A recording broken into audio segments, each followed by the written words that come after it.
Felix Gray for sponsoring this update. Felix Gray offers glasses specifically designed for people who suffer from eye strain while using computers that filter out blue light and give your eyes a break. Try them with free shipping and free returns when you visit felixgrayglasses.com/know. Welcome to The Know, I'm Mica. You might have thought we were back in June all over again thanks to PlayStation's big press conference at the Paris Games Week. The company came out swinging today with a ton of new announcements, adding some never-before-seen games into the mix. Sony announced new titles like Guacamelee 2, several VR titles like Ultra Wings, and we also learned what some of their big-name studios are working for in the future. Sucker Punch finally debuted its long-rumored new IP, the open-world samurai game, and Quantic Dream's Detroit Become Human got a release window of the vague spring of 2018. On top of all that, we also got new trailers for Destiny 2's Vex-filled Curse of Osiris DLC, another gameplay trailer for God of War, and a big ol' story trailer for Spider-Man, still with no release window by the way. And of course, the mic drop moment was a brutal, had to mute some of that Last of Us 2 trailer, sans Joel and Ellie, that revealed that the world is just as gruesome as we left it. Yay! Well, at this rate, you have to wonder what Sony's saving for PSX in December. You guys do know you have a whole nother show to do, right? So let's just cross our fingers that means even more rad content. The weekly retail report is in for the UK, and it looks like out of all of last week's releases, Assassin's Creed Origin took top honors over Super Mario Odyssey and Wolfenstein 2: The New Colossus. According to the retail tracker GFK Chart Track, which monitors physical sales only in the UK, Assassin's Creed Origins was last week's #1 at retail, although it's falling about in line with 2015's Assassin's Creed Syndicate. Meanwhile, Super Mario Odyssey was just behind Origins despite only releasing on one console, and comfortably beat Breath of the Wild to reach Switch's best launch for the platform. As for Wolfenstein 2, its physical sales were down from its predecessor by more than half. While everyone's obsessing over which IP Nintendo might revive next for the Switch, it sounds like Nintendo's hard at work crafting all new IP for the console from scratch. This information comes from a new Famitsu interview with producer Yoshiaki Kazumi, who said about next year's lineup on the console, Nintendo still has many IPs which have not come out for the system, and also more than just existing IPs in store as well. We are planning and preparing games that people probably haven't even thought about, which will be released steadily over the next 2 years. But in addition to new IP, Nintendo is also teasing the classics. Nintendo of America President Reggie Fils-Aimé briefly mentioned Donkey Kong in a recent interview with Time magazine as part of a list of IPs the company is reinventing. Animal Crossing now, please. Thank you very much. And speaking of reinventions, could Microsoft still be planning to resurrect the former Lionhead RPG Fable at some point in the near future? Well, at the moment, they're being non-committal as Microsoft can be about it, and maybe a tad coy too. GM of Xbox publisher Shannon Loftus talked a little bit about the Fable franchise with GameSpot this weekend at PAX Australia, saying that the series is near and dear to her heart, seeing as how she moved to England to help with Fable 2. About whether or not they're working on more Fable at the moment, she said to GameSpot, "We love the IP. I can't talk right now about whether we're doing anything with it or not, but if I ever get the chance to go back to Albion, ... So it's not a yes and it's not a no. Considering how valuable the IP has been for Microsoft in the past, it'd be hard to imagine them completely dropping it. Plus, we know for a fact they refused some suitors for the series last year after they closed Lionhead. So it sounds like we'll just have to wait a little bit longer to find out if Fable will live on." Over the weekend, we got some reporting about what really went down between EA and Visceral over Visceral's now closed down project Ragtag. Jason Schreier from Kotaku put out a huge piece detailing the demise of the studio, and it wasn't just about single-player gaming.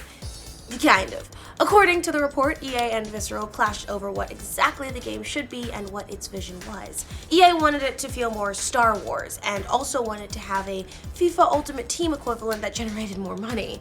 And while Visceral spun its wheels a lot and couldn't quite achieve its ambitions. A big part of that had to do with the mandated use of the Frostbite engine, which we know has already bit the Dragon Age and Mass Effect teams in the past as well. So it wasn't just one single thing that caused the game to fall apart, like a big evil publisher, for instance. It was a whole lot of things that all added up over time. And to EA's credit, they spoke to Kotaku directly about the piece. Vice President Patrick Soderlund said, "At the end of the day, this was a creative decision.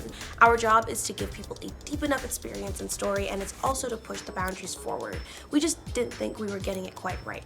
PlayerUnknown's Battleground might have met its toughest opponent yet, the Chinese government. Yes, authorities there might ban it and other Battle Royale games for having too much blood and gore and violent content. That's according to a statement from the gaming branch office of the government, which compared Battle Royale games to ancient Roman arena fights and said said they negatively influence teenagers' health.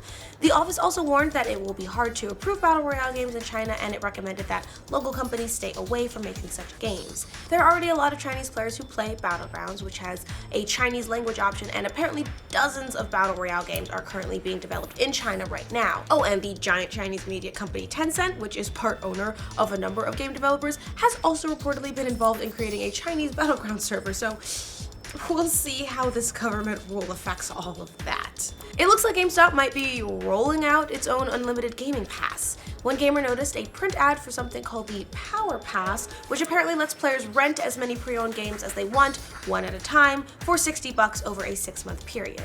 The ad says, swap as often as you want and keep the last one, which could be a decent deal if you play a lot of games. This could be a move for GameStop to monetize its collection of used games after it's seen earnings drop recently.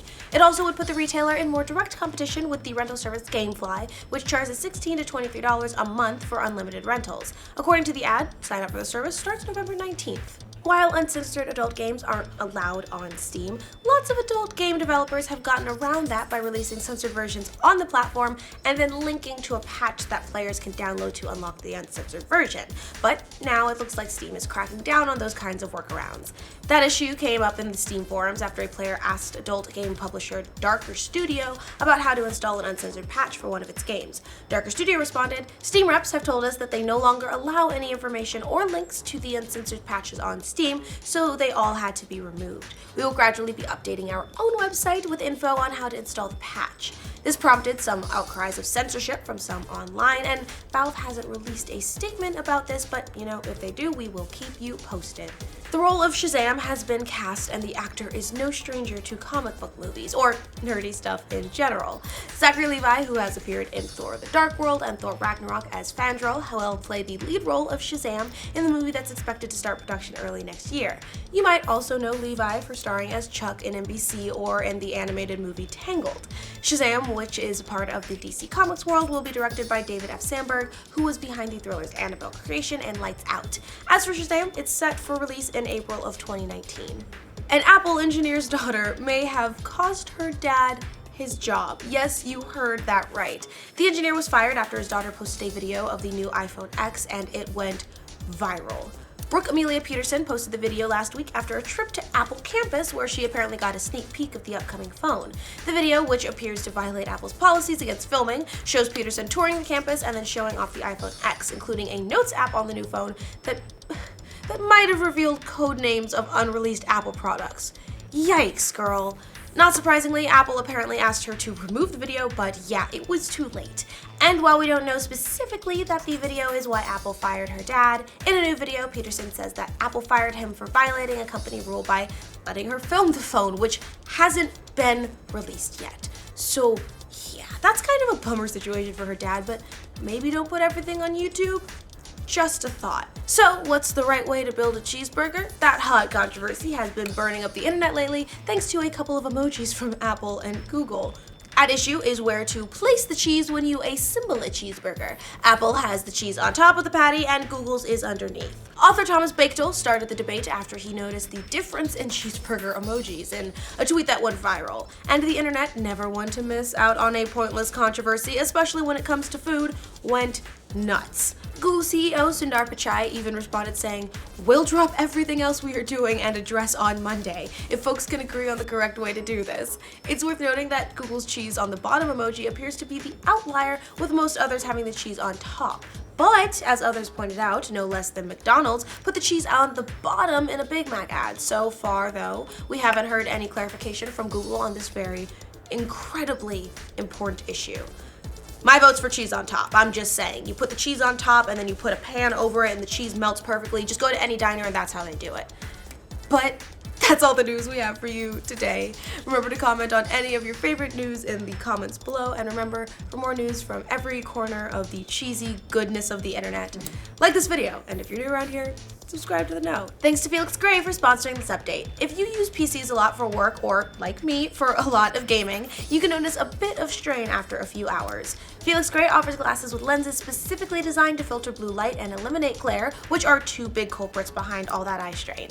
The glasses themselves are crafted from premium Italian acetate, and their blue light filtering material is built into the lens, so they're effective but don't have that weird yellow tint or color distortion you sometimes see in other computer glasses.